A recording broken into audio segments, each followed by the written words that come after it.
Homeland Security Chairman Michael McCaul with us right now. These latest orders, sir, what do you, the rebuilding of the armed services I can see, but what's going to cause some controversy among some is, what does he mean by extreme vetting of refugees? What do you think changes now versus before he signed that order?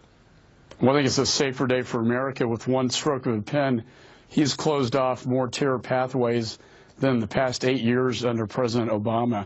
This is nothing really new.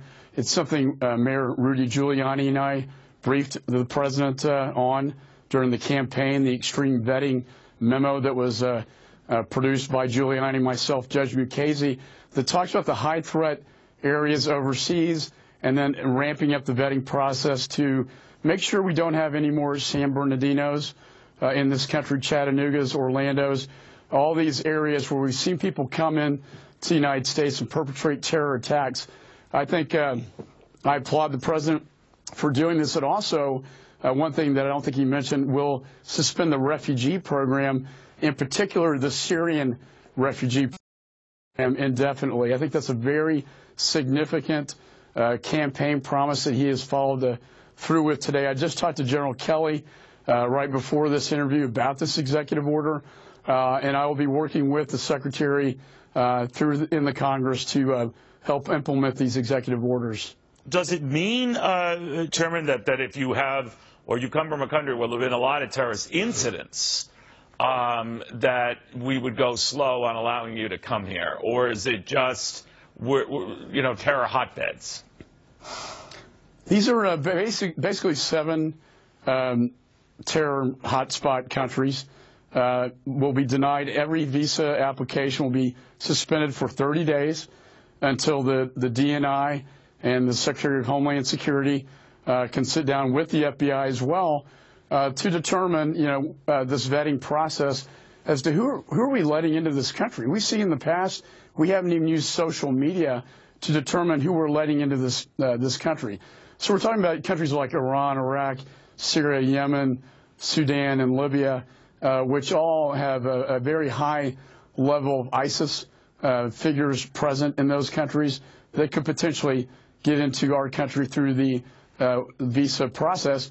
And so I think this will strengthen our homeland security, and I really applaud the president for what he's doing.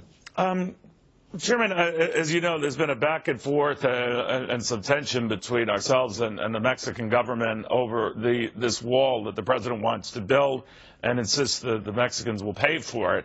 And he made a call himself to the Mexican president today, spoke for upwards of an hour. Don't know what the result of that call was, but to try maybe to make nice, I don't know how you would describe it, but that he, in a later interview with the Christian Broadcasting Network, said that, I'm still for either a tax or some sort of a tariff, without calling it a tariff, on goods coming in from Mexico to pay for this thing.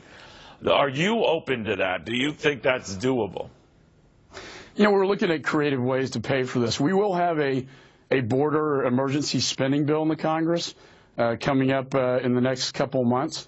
I'll be working with Secretary Kelly on what is the wall going to look like, the fencing, aviation, technology assets, but also how much is it going to cost and how are we going to pay for this. On the front end, we will be appropriating those dollars out of the Congress.